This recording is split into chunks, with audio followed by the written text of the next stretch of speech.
Manuel José Damásio. Universidade Lusófona de Humanidades e Tecnologias. Novas literacias. Novas ferramentas EDUCATIVS. Introdução. Tradicionalmente associado às capacidades de leitura e escrita da palavra textual, tornou-se comum nos nossos dias a utilização do termo literacia para referir competências genéricas de escrita e leitura associadas às mais variadas formas de representação. O valor social do termo, diretamente associado à função educacional a que ele se refere, a criação de modelos e metodologias de ensino e aprendizagem que resultem no desenvolvimento de indivíduos mais conhecedores e mais competentes, em muito tem contribuído para conferir ao tema da literacia um lugar central no debate dos problemas educativos da nossa sociedade. É recorrente a análise, através de estudos científicos suportados em avaliações quantitativas e qualitativas de formatação variável e em testes de procedência diversa, dos níveis de literacia patenteados pelos membros de determinada população num dado período. Estes estudos referem-se normalmente à análise da capacidade de processamento de informação através da palavra escrita ou lida. No entanto, a importância que outras formas de expressão simbólica, para além da palavra escrita, têm vindo a adquirir na nossa sociedade, nomeadamente através da influência que as mesmas exercem sobre a constituição de um universo de referências básicas de cada indivíduo, provocaram o surgimento de diversos movimentos que defendem uma expansão do conceito de literacia. Para estes autores, o caráter altamente mutável do sistema de representações em que nos movimentamos e a que estamos expostos, e a complexidade do sistema tecnológico de comunicação que lhe está subjacente, exige uma nova visão do conceito de literacia. Na base desta nova visão de literacia, está o alargamento das competências que lhe são próprias a outras formas de expressão que não apenas a escrita. O processamento de informação através da palavra escrita e oral implica, para além das competências base de uso restrito dessas formas de expressão, a compreensão das funções que a escrita e a palavra desempenham aos mais variados níveis sociais, como por exemplo ao nível legal. Assim, também no caso da adequação das capacidades de escrita e leitura a outras formas de expressão, o seu uso restrito não pode ser dissociado da compreensão das funções por elas desempenhadas. É esta característica central do termo literacia, a referência a capacidades específicas de utilização de uma língua escrita, que permite distinguir literacia de alfabetização. A alfabetização corresponde a um estado, normalmente associado à formação escolar, de iniciação na utilização da língua, enquanto que literacia refere um processo permanente e contínuo de evolução. Há uma diferença central para o tema que nos propomos aqui analisar, que devemos referir desde já e que pode ser inferida das considerações que acabamos de efetuar. Se por um lado consideramos a literacia como um elemento fundamental do processo educativo, ela é a principal infraestrutura que impulsiona a formação social do indivíduo. Por outro lado, temos de considerar a necessidade de esse próprio processo educativo passar a integrar novas formas de literacia que estejam mais de acordo com o tipo de expressões simbólicas que constituem o universo cultural e social de referência dos próprios sujeitos que são destinatários do processo educativo. Ou seja, devemos distinguir cuidadosamente entre a utilização do conceito de literacia para nos referirmos à aquisição de capacidades de escrita e leitura para uma determinada forma de expressão, e a integração no processo educativo de novas formas de expressão, como por exemplo a computacional, que funcionem como elementos de reforço das competências de literacia genericamente patenteadas pelos sujeitos. Novas literacias. O principal objetivo deste trabalho consiste no levantamento das possíveis características de uma nova forma de literacia que consideramos mais adequada ao processo educativo, aqui genericamente considerado como um acto de formação contínua dos indivíduos em ordem a torná-los sujeitos mais competentes e conhecedores em determinados domínios relevantes para o seu desempenho pessoal e social. Esta nova literacia, ou, eventualmente, esta expansão do ECT ao conceito de literacia, não se refere à mera aquisição de competências num dado campo ou sistema de comunicação, mas sim ao estabelecimento de uma infraestrutura que suporte e impulsione todo o processo educativo. Para que uma literacia deste tipo possa ser estabelecida, devemos, de acordo com a nossa posição, começar por distinguir entre este tipo de literacia, encarada como uma expansão do conceito de literacia associado ao processamento de informação através da escrita e da leitura, e todas as novas formas de literacia que surgem associadas às capacidades de escrita e leitura de informação veiculada e adquirida através de outra forma que não a textual. O processo de estabelecimento da natureza exata desta nova forma de literacia passa pelo esclarecimento de um conjunto de premissas de base, a saber: será que existe atualmente alguma forma de expressão que possua o mesmo grau de complementariedade, ou se preferirmos dependência, com o processo de aprendizagem dos sujeitos, que a informação processada através da escrita e da leitura. Será que o processamento desse tipo de informação, textual, se alterou de forma tão dramática nos últimos anos que exija uma transformação global do nosso processo de ensinar e aprender? Será que essa forma de processamento de informação através da leitura e da escrita deixou de ser adequada para descrever o mundo e transmitir conhecimento sobre o mesmo aos sujeitos? Em conclusão, será que devemos falar de uma, ou mais, novas literacias, ou de uma expansão do conceito de literacia?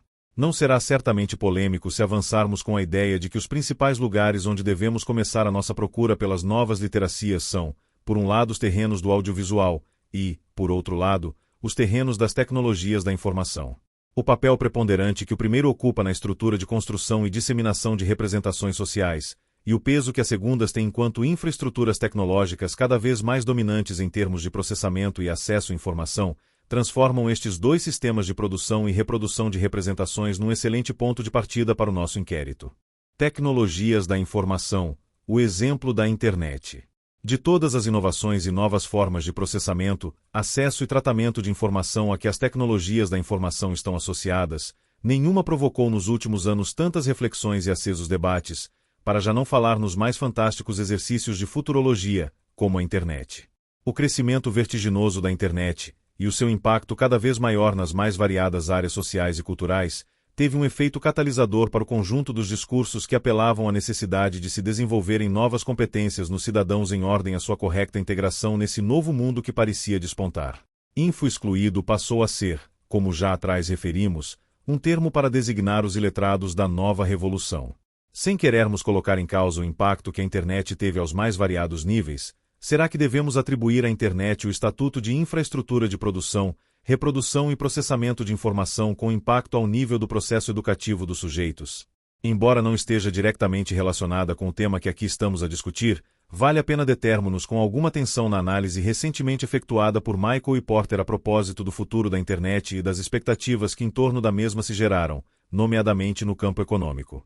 Fundamentalmente preocupado com a teia de relações que nos últimos anos se estabeleceram entre a internet e o desenvolvimento do mundo empresarial, Michael Porter analisa pormenorizadamente as relações entre a internet e aquilo que ele considera o núcleo essencial da criação de valor econômico: a estrutura industrial e a criação de vantagens competitivas sustentadas por parte das empresas.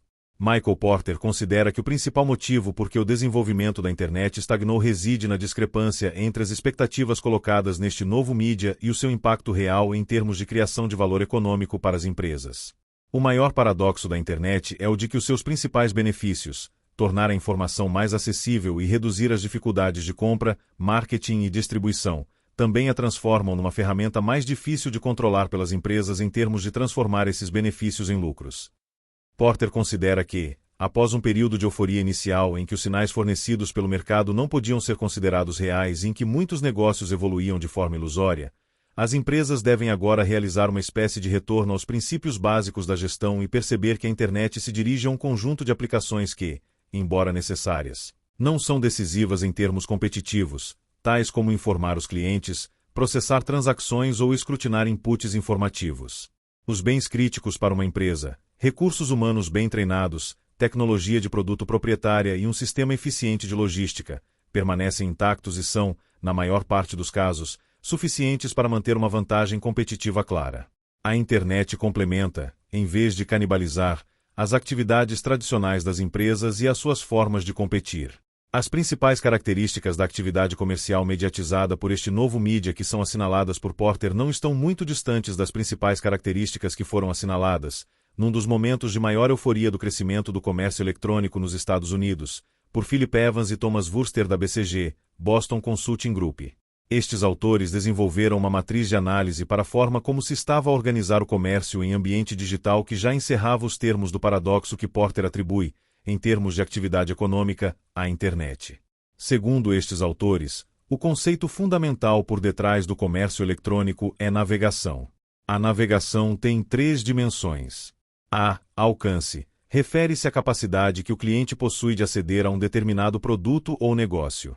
B. Afiliação. O interesse que o negócio representa. C. Riqueza. A profundidade e detalhe da informação que o negócio fornece ao cliente ou que recolhe sobre o mesmo.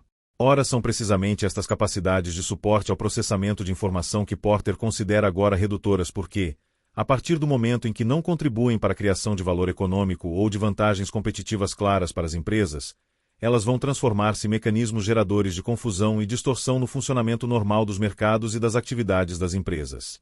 Michael Porter conclui o seu artigo com a seguinte afirmação: quando encarada sobre esta luz, a nova economia parece-se menos com uma nova economia do que com uma velha economia que teve acesso a uma nova tecnologia.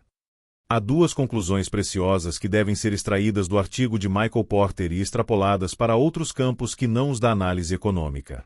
Em primeiro lugar, há de que a internet, como aliás qualquer nova tecnologia que venha afetar processos estabelecidos de funcionamento social, gerou nas suas fases iniciais de implantação sinais distorcidos acerca do seu potencial efetivo real. Em segundo lugar, há de que a internet possui claramente mais-valias específicas, mas que essas não anulam, antes pelo contrário complementam, os sistemas anteriores de processamento de informação. De acordo com esta perspectiva, o excesso de expectativas iniciais será assim apenas uma fase de adaptação das infraestruturas que podemos classificar de fase de assimilação. Tecnologia audiovisual. No caso das tecnologias audiovisuais, o cenário já parece ser bastante mais complicado. Tal como não podemos reduzir o conjunto das tecnologias da informação ao exemplo da internet, no nosso caso só utilizamos a internet como fenômeno ilustrativo de um processo que parece ser comum à maioria desse tipo de tecnologias. Também no caso das tecnologias audiovisuais convivem sob essa designação um vasto número de formas de representação, de que podemos destacar a fotografia, a televisão ou o cinema.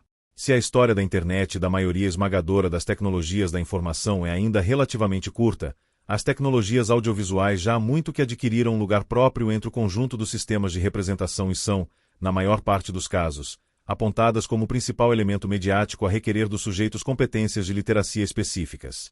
É óbvio que o conjunto de competências específicas necessárias para se interpretar uma mensagem televisiva ou escrever um texto publicitário difere daquelas que serão necessárias para produzir uma fotografia ou compreender o ponto de vista manifestado por um texto jornalístico. No entanto, a partir do momento em que os principais mecanismos de mediatização audiovisual concentram pelo menos duas formas distintas de representação, o som e a imagem, eles transformam-se no mecanismo mais complexo de análise. Quando falamos de competências de escrita e leitura, estamos fundamentalmente a falar de competências de interpretação e compreensão dos conteúdos veiculados pelas imagens e dos seus contextos de emissão, leitura, e de competências de produção de uma mensagem recorrendo ao suporte em questão, escrita. Sendo a imagem um mecanismo de representação, ela possui uma função central que partilha com outras formas de representação produzidas pelo homem, o estabelecimento de uma relação entre o sujeito e o mundo. Esta relação pode assumir três facetas principais. Uma imagem audiovisual pode possuir uma função simbólica. Os exemplos de utilização simbólica de imagens no âmbito do discurso cinematográfico são muito extensos e variáveis, isto para já não referirmos técnicas específicas de construção do discurso cinematográfico, como por exemplo a utilização do simbolismo na montagem relacional. Uma imagem cinematográfica pode possuir uma função informativa.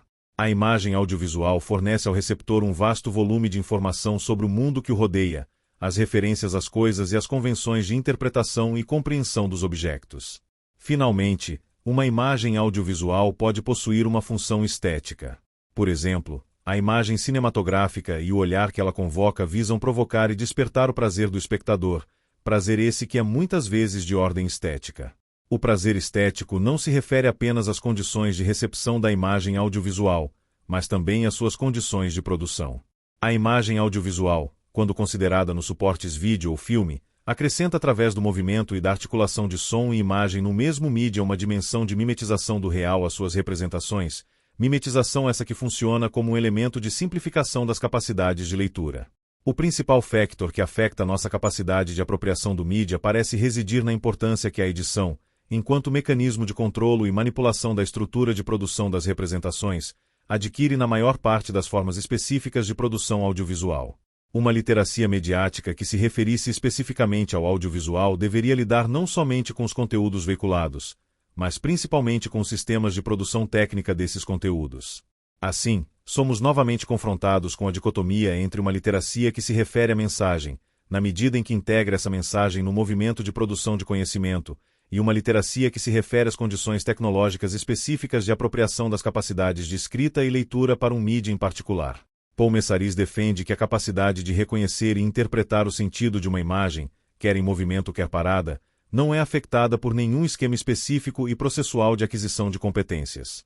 O autor apresenta diversos exemplos empíricos que visam provar que a capacidade natural que o ser humano possui de percepcionar som e imagem não é alterada pelo contexto de apresentação desse tipo de conteúdos. As convenções da produção audiovisual, como por exemplo o ponto de vista na edição e gravação de imagem, não afetam formalmente a capacidade que um sujeito possa possuir para interpretar o sentido veiculado por uma imagem. No entanto, a análise de Paul Messaris negligencia a importância que a capacidade de representar conteúdos abstractos e simbólicos assume no audiovisual. Essa capacidade só é abordada pelo autor na medida em que possa afetar a veiculação de conteúdos através de contextos culturais diversos. A nossa perspectiva partilha com Paul Messaris do princípio de que a interpretação do sentido concreto de uma imagem audiovisual não está dependente de uma literacia específica de leitura dessa mesma imagem, mas antes pelo contrário de uma literacia de base, literacia da língua escrita, possuída previamente pelo sujeito. Mas a interpretação mais profunda dos impactos possíveis dessa representação, por exemplo em termos simbólicos, depende de uma literacia que permita ao sujeito apropriar-se do mídia, na medida em que domina competências específicas de escrita para esse mesmo mídia. Tal como no caso das tecnologias da informação, o surgimento de uma nova literacia associada à tecnologia audiovisual não se refere diretamente ao conteúdo da mensagem, mas sim às condições de produção, e complementa a literacia escrita a que nos temos vindo a referir. Alargar o conceito de literacia. Da nossa reflexão até este momento podemos extrair duas conclusões. A. Cada nova forma tecnológica de produção de representações e transmissão de conteúdos com sentido possui uma literacia específica. B. Essa forma de literacia específica não se refere à interpretação do sentido concreto apresentado pelo mídia. Esse processo de interpretação não é afetado, pelo menos no caso das tecnologias de informação e do audiovisual, pelo sistema ou pelo contexto de representação, mas sim ao domínio das competências de escrita necessárias à apropriação do mídia por parte do sujeito. Esta apropriação refere-se a uma capacidade de manipulação conducente à transformação da representação previamente apresentada. Ou seja, as novas literacias complementam e integram-se na literacia tal como tradicionalmente a entendemos, na medida em que alargam a infraestrutura de escrita de representações. É neste sentido que as novas formas de literacia assumem um papel essencial no processo de aprendizagem. Elas estão mais próximas do sujeito, porque os mídia a elas associados passaram a dominar o sistema de produção e emissão de mensagens. Se as novas literacias não dizem diretamente respeito ao processo de interpretação de mensagens por parte dos sujeitos, mas sim à infraestrutura de escrita dessas mesmas mensagens, então a próxima tarefa a que nos devemos dedicar é a detecção dos elementos fundacionais desse sistema, porque será através da integração desses elementos que podemos expandir o conceito de literacia para passar a integrar as capacidades de produção desses novos mídia. Elementos estruturantes da literacia. Todas as formas de literacia que temos vindo a referenciar envolvem uma manifestação material, ou seja, uma externalização, através de representações e signos, de uma forma física que expressa uma mensagem. Ler um livro não é a mesma coisa do que ouvir uma música num CD ou ver um filme em DVD. Mas a representação simbólica contida nessas três formas materiais pode ser exatamente a mesma. Cada sistema de materialização possui convenções específicas e está dependente de um sistema tecnológico de produção. Esse sistema tecnológico determina o desenho da representação, mas não altera a estrutura simbólica dos conteúdos.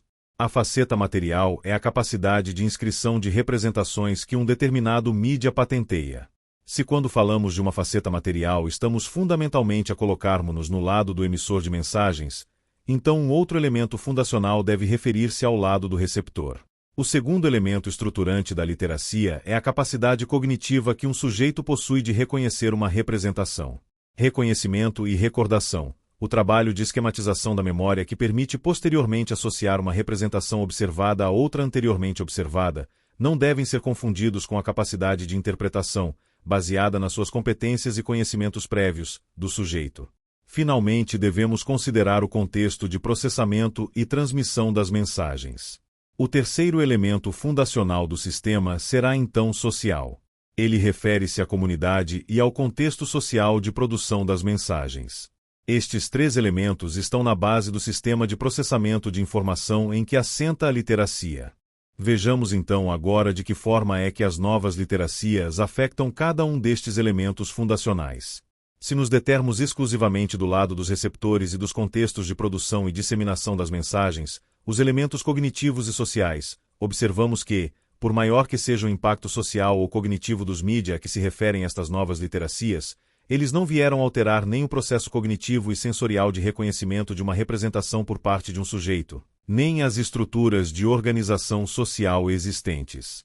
Quando alguém se refere ao impacto dos novos mídia, é comum surgirem afirmações de que estes vieram alterar profundamente as nossas estruturas sociais, na medida em que transformaram o espaço público e afetaram a forma como os indivíduos comunicam uns com os outros, ou de que o volume de mensagens recebidas por cada sujeito exige um novo regime cognitivo em que a atenção desempenha um papel essencial. Sem nos querermos deter aqui numa discussão sobre os impactos cognitivos ou sociais dos novos mídia, discussão essa que teria de ser suportada em dados empíricos praticamente inexistentes, importa reter a noção consensual de que o sujeito da comunicação continua a poder ser identificado de acordo com o mesmo paradigma que existia antes do advento dos novos mídia e de que a estrutura social, ao contrário de se revolucionar completamente perante o seu impacto, parece antes absorver e integrar estes novos mídia nas suas estruturas e espaços públicos. O princípio geral que estamos a descrever é relativamente simples. São as forças da inovação tecnológica e econômica, moldadas por ambientes sociais e ideológicos propícios à adopção da inovação, que impulsionam a adopção, primeiro por pequenos grupos, depois em maior escala, de tecnologias estruturantes, que eventualmente virão a ter um impacto sobre o ciclo de aprendizagem dos indivíduos. Ou seja, de acordo com o princípio enunciado e que está sujeito à discussão, o principal elemento a afetar no processo de comunicação, em ordem ao alargamento do conceito de literacia e por forma a integrar no processo educativo as inovações tecnológicas subjacentes à introdução de novas tecnologias como aquelas que descrevemos, é a produção de mensagens. Produção essa que já anteriormente referenciamos como capacidade de escrita. O dilema aqui é claro. Caso não se considere a capacidade de escrita de mensagens com base nos suportes tecnológicos introduzidos numa dada sociedade fundamental para o processo educativo e para a evolução da capacidade de aprendizagem dos sujeitos desse processo, então as novas literacias fazem todo sentido como elementos paralelos da aprendizagem dos sujeitos. Caso se considere que as capacidades de escrita num novo suporte tecnológico melhoram o potencial cognitivo dos sujeitos ao longo do processo educativo, então devemos alargar o nosso actual conceito de literacia para que o mesmo passe a cobrir as capacidades de escrita e leitura em qualquer suporte tecnológico que a. Seja tecnologicamente representativo e possua uma natureza material estabilizada e facilmente ensinável. b. Apele a uma capacidade cognitiva inovadora por parte dos sujeitos. c. Esteja socialmente disseminado. A resolução deste dilema leva-nos de volta às questões inicialmente colocadas neste trabalho e obriga a sua reformulação. Mais do que questionar o papel da escrita e da leitura da palavra ao longo do processo educativo, devemos questionar se, fora do âmbito socialmente organizado desse processo e da aceitação do papel de infraestrutura que a literacia desempenha no mesmo, há espaço para o estabelecimento de novas literacias exclusivamente dedicadas a uma competência de escrita e que perdem de vista a função essencial de relacionamento entre o sujeito e o mundo. Conclusões. O fenômeno da literacia possui uma variedade inesgotável que deriva da riqueza de cada uma das dimensões tecnológicas que o podem integrar. A argumentação apresentada fortalece uma tomada de posição em defesa do princípio de aceitação de uma expansão do conceito de literacia por forma a englobar novos suportes tecnológicos de produção e disseminação de representações. Assim, cada uma das formas específicas de exercício de uma competência de literacia ao nível da escrita passaria a ser encarada como um gênero, um exercício de produção e consumo de representações. Cada gênero serve uma situação e uma comunidade específica e adapta-se a uma circunstância concreta de valores e motivações sociais, contextos econômicos e históricos, materiais disponíveis para a produção de conteúdos e posicionamento relativo dos sujeitos ao longo do contínuo de competências e conhecimentos que constitui a sua literacia. De acordo com a anterior definição, a expansão do conceito de literacia em contextos educativos passaria pela detecção de um suporte tecnológico de escrita, um gênero, que, possuindo as características enunciadas anteriormente ao nível material, cognitivo e social, permitisse a geração de representações portadoras de sentido e com formato representativo comum a diversos nichos, situações e comunidades específicas. A literacia, tal como atualmente a encaramos, funciona nesta base de partilha de um conjunto de representações que permitem organizar cognitivamente a relação entre os sujeitos e formas de conhecimento variáveis. Dos gêneros atualmente disponíveis num estado evolutivo passível de serem considerados viáveis em ordem ao alargamento da literacia, parece-nos que aqueles que possuem a capacidade de interatividade são os que mais eficazmente reúnem as condições que temos vindo a descrever. A sua natureza material permite produzir de forma eficaz e facilmente ensinável um vasto número de representações significativas e adequadas ao nosso modelo de aprendizagem. A interatividade envolve níveis de participação, relacionamento com o conteúdo, graus de complexidade e envolvimento, passíveis de apelarem a capacidades cognitivas inovadoras da parte do sujeito. A disseminação social do tipo de suportes tecnológicos que patenteiam essa característica já é bastante vasta e só tem tendência a alargar-se. Outra característica central desta expansão do conceito de literacia é que ela não passa tanto por uma remodelação do nosso modelo de ensino, mas principalmente por uma adaptação destes suportes tecnológicos às condições existentes nos nichos em que sejam implementados. O nosso modelo de processamento de informação não deixou de ser adequado para descrever o mundo. Existem, isso sim, mais gêneros possíveis de fazer e mais nichos sociais receptivos à implantação de novas formas de escrita que eventualmente possam conduzir à detecção e introdução de uma forma comum de produzir e transmitir representações. Essa detecção só será significativa quando realizada ao nível do processo educativo, das nossas capacidades de ensinar e aprender, e isso implica e depende de uma expansão do nosso conceito de literacia. Para terminar, podemos dizer, parafraseando Michael Porter, que, quando encaradas sobre esta luz, as novas literacias parecem-se menos com novas formas de educação do que com a velha educação que teve acesso a uma nova tecnologia.